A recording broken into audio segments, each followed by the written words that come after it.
قرآن ہے میرا رہنما قرآن، شفا ہے نور ہے قرآن، جلا دل کی میرا قرآن، رضا رب کی میرا قرآن، قرآن قرآن۔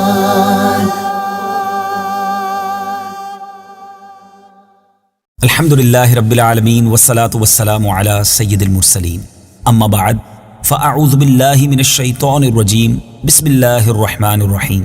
میٹھے میٹھے اسلامی بھائیوں اور مدنی چینل کے ناظرین، سلسلہ ہے ایک قصہ ہے قرآن سے۔ قرآن ہے میرا رہنما قرآن، شفا ہے نور ہے قرآن، جلا دل کی میرا قرآن، رضا رب کی میرا قرآن، قرآن قرآن۔ قرآن مجید کے پیارے پیارے مختلف اور خوبصورت واقعات ہم اس سلسلے میں سنتے ہیں۔ آج جو قصہ آپ کو سنانا ہے بڑا ہی انوکھا ہے اور شاید آپ کی معلومات میں بہت زیادہ اضافے کا باعث ہوگا۔ آج دنیا بھر میں قتل و غارت گری بڑی عام ہے اور یقیناً یہ افسوسناک بھی ہے، لیکن کیا آپ یہ جانتے ہیں کہ دنیا میں سب سے پہلا قتل کب ہوا تھا، کس کا ہوا تھا، کیوں ہوا تھا، قاتل کون تھا اور مقتول کون تھا؟ یہ سب کچھ قرآن مجید فرقان حمید میں موجود ہے، اور آج قرآن پاک کا یہ واقعہ ہم نے سننا ہے۔ سب سے پہلا قاتل اور سب سے پہلا مقتول۔ روئے زمین پر سب سے پہلا قاتل قابیل اور سب سے پہلے مقتول حابیل ہیں۔ قابیل و حابیل یہ دونوں حضرت آدم علیہ نبینا علیہ الصلوۃ والسلام کے فرزند ہیں۔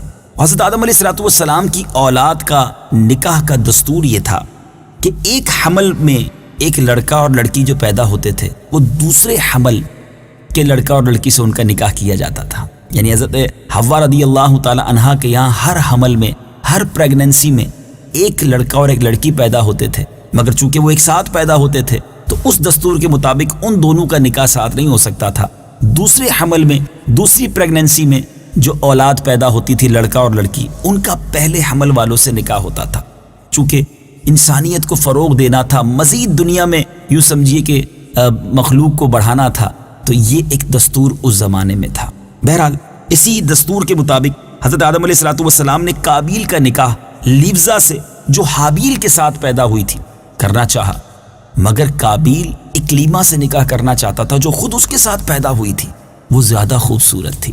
حضرت آدم علیہ الصلوۃ والسلام نے اسے بڑا سمجھایا کہ اکلیما تیرے ساتھ پیدا ہوئی ہے، تمہارا اس کے ساتھ نکاح نہیں ہو سکتا، مگر قابیل اپنی ضد پر اڑا رہا۔ حضرت آدم علیہ الصلوۃ والسلام نے قابیل اور حابیل دونوں سے کہا کہ تم دونوں اللہ کی بارگاہ میں اپنی اپنی قربانیاں پیش کرو، جس کی قربانی قبول ہو گئی وہی اکلیما کا حقدار ہوگا۔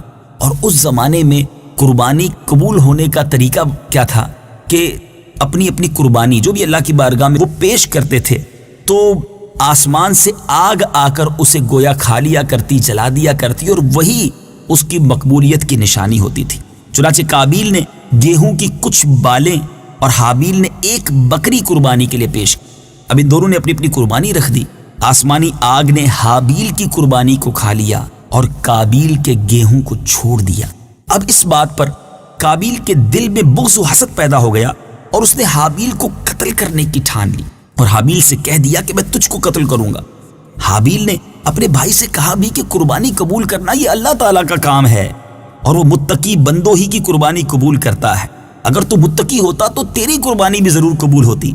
ساتھ ہی حابیل نے یہ بھی کہہ دیا کہ اگر تو میرے قتل کے لیے ہاتھ بڑھائے گا تو میں تجھ پر اپنا ہاتھ نہیں اٹھاؤں گا، کیونکہ میں اللہ سے ڈرتا ہوں۔ میں یہ چاہتا ہوں کہ میرا اور تیرا گناہ دونوں تیرے ہی پلے پڑیں اور تو دوزخی ہو جائے، کیونکہ بے انصافوں کی یہی سزا ہے۔ آخر قابیل نے اپنے بھائی حابیل کو قتل کر دیا۔ بوقت قتل حابیل کی عمر 20 برس کی تھی اور قتل کا یہ حادثہ مکہ مکرمہ میں جبل سور کے پاس یا جبل ہرا کی گھاٹی میں ہوا، اور بعض کا قول یہ ہے کہ بصرہ میں جس جگہ مسجد اعظم بنی ہوئی ہے منگل کے دن یہ سانحہ ہوا۔ روایت یہ ہے کہ جب حابیل قتل ہو گئے تو 7 دنوں تک زمین میں زلزلہ رہا، اور وحوش و طیور اور درندوں میں یعنی پرندوں، جانوروں اور درندوں میں ایک اضطراب اور بے چینی پھیل گئی، اور قابیل جو بہت ہی گورا اور خوبصورت تھا، بھائی کا خون بہاتے ہی اس کا چہرہ کالا اور نہایت بدصورت ہو گیا، اور حضرت آدم علیہ السلام کو اس بات کا بے حد رنج ہوا، بے حد غم ہوا، یہاں تک کہ حابیل کے رنج و غم میں 100 برس تک آپ کے چہرے پر مسکراہٹ اور ہنسی نہ آئی۔ حضرت آدم علیہ السلام نے شدید غضبناک ہو کر قابیل کو پھٹکار کر اپنے دربار سے نکال دیا، اور وہ بدنصیب اقلیمہ کو ساتھ لے کر یمن کی سرزمین عدن چلا گیا۔ وہاں ابلیس اس کے پاس آ کر کہنے لگا کہ حابیل کی قربانی کو آگ نے اس لیے کھا لیا کہ وہ آگ کی پرستش کرتا تھا، وہ آگ کی پوجا کرتا تھا، لہٰذا تم بھی آگ کی پرستش کرنا شروع کر دو، تم بھی آگ کو پوجنا شروع کر دو۔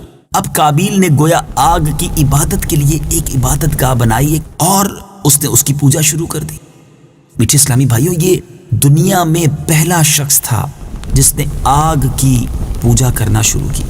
یہ روئے زمین پر پہلا شخص تھا جس نے اللہ تعالیٰ کی نافرمانی اور سب سے پہلے زمین پر خون ناحق کیا، اور یہ پہلا وہ مجرم ہے جو جہنم میں سب سے پہلے ڈالا جائے گا۔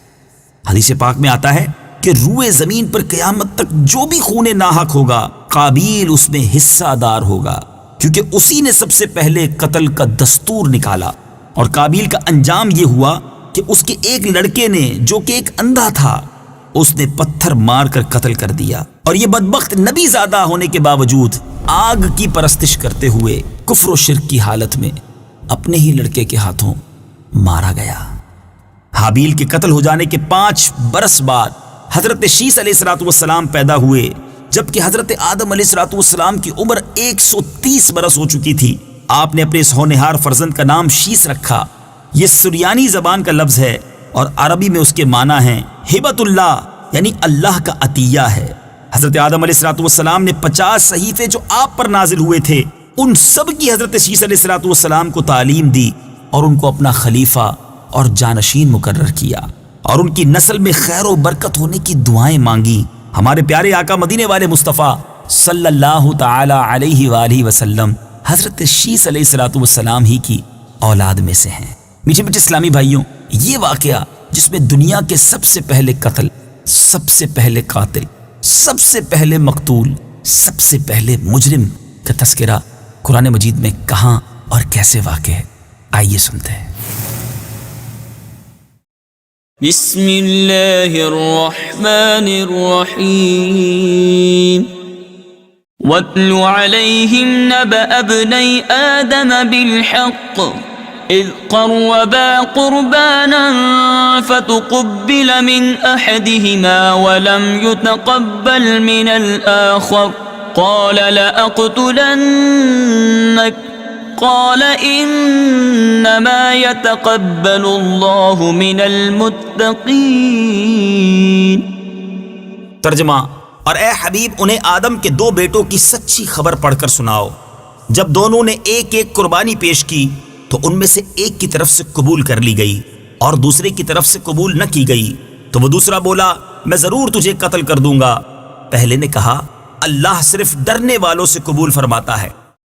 لئن بسطت إلي يدك لتقتلني ما أنا بباسط يدي إليك لأقتلك إني أخاف الله رب العالمين۔ ترجمہ: بے شک اگر تو مجھے قتل کرنے کے لیے میری طرف اپنا ہاتھ بڑھائے گا تو میں تجھے قتل کرنے کے لیے اپنا ہاتھ تیری طرف نہیں بڑھاؤں گا۔ میں اللہ سے ڈرتا ہوں جو سارے جہانوں کا مالک ہے۔ انی اريد ان تبوء بإثمي وإثمك فتكون من اصحاب النار وذلك جزاء الظالمين۔ ترجمہ: میں تو یہ چاہتا ہوں کہ میرا اور تیرا گناہ دونوں تیرے اوپر ہی پڑ جائیں تو تو دوزخی ہو جائے، اور ظلم کرنے والوں کی یہی سزا ہے۔ جی میٹھے میٹھے اسلامی بھائیوں، آپ نے تلاوت قرآن پاک بھی سنی، ترجمہ قرآن بھی سنا۔ واقعہ بھی سنا، سیکھا کیا؟ آئیے کچھ عبرت کے مدنی پھول چنتے ہیں، آپ کی طرف بڑھاتا ہوں، اپنے دل کے مدنی گلدستے میں سجاتے جائیے۔ اس واقعے سے سب سے پہلا جو مدنی پھول ہمیں سیکھنے کو مل رہا ہے کہ دنیا میں سب سے پہلا قتل ناحق جو ہوا وہ ایک عورت کے معاملے میں ہوا، لہٰذا عورت کے فتنے سے ہمیں پناہ مانگنی چاہیے۔ آج کل جو لوگ ایسے عشق کے اور فسق کے معاملات میں مبتلا ہو جاتے ہیں جس میں بے حیائی کا دور دورہ ہوتا ہے، اور اسی وجہ سے نہ جانے کتنے گھر برباد ہو جاتے ہیں اور کتنے لوگ دنیا سے چلے جاتے ہیں۔ ہم سب کو اللہ تعالیٰ حیا کی چادر عطا فرمائے اور بے پردگی اور بے حیائی کے معاملات سے بچنا نصیب فرمائے۔ قابیل نے جذبہ حسد میں گرفتار ہو کر اپنے بھائی کو قتل کیا۔ اس سے معلوم ہوا کہ حسد کیسی خطرناک اور کتنی گہری قلبی بیماری ہے۔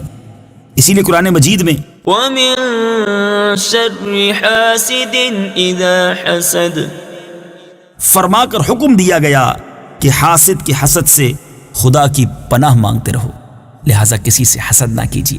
جیلسی اچھی چیز نہیں ہے، یہ انسان کو اندر سے برباد کر دیتی ہے، اور حسد کرنے والا گویا اللہ پر اعتراض کرتا ہے، کیونکہ وہ کسی کی نعمتیں دیکھتا ہے تو اسے جلن ہونا شروع ہو جاتی ہے۔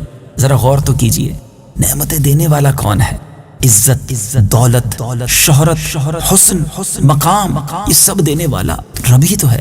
اگر اللہ نے کسی کو دیا ہے ہمیں کیوں پرابلم ہونی چاہیے؟ تو حسد نہ کیجیے، کیونکہ حاسد خود ہی اپنی آگ میں جلتا رہتا ہے، اور جس سے حسد کرتا ہے اس کا کچھ نہیں بگڑتا۔ اور یہ حسد جو ہے، یہ حدیث پاک کا خلاصہ ہے کہ حسد ایمان کو اس طرح برباد کر دیتا ہے جس طرح سرکہ شہد کو برباد کر دیتا ہے۔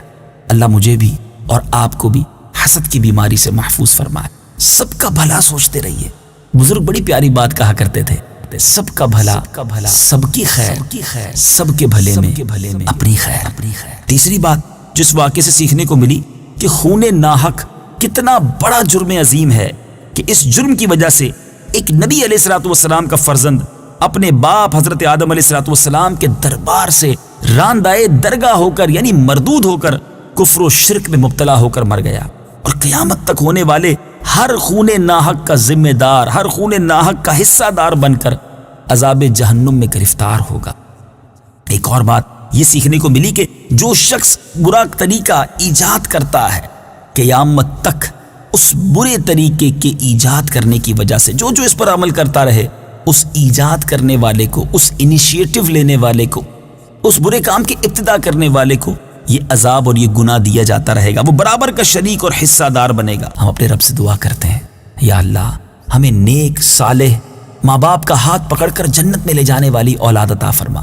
ہم میں سے جو صاحب اولاد ہیں، ہم اللہ کی بارگاہ میں دعا کرتے ہیں، اللہ ہماری اولادوں کو ہماری مغفرت کا ذریعہ بنا، ہمارے لیے ثواب جاریہ کا باعث بنا۔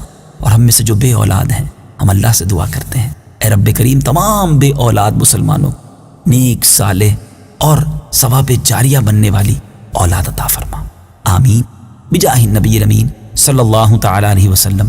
مدنی چینل دیکھتے رہیے، سلسلہ جاری ہے۔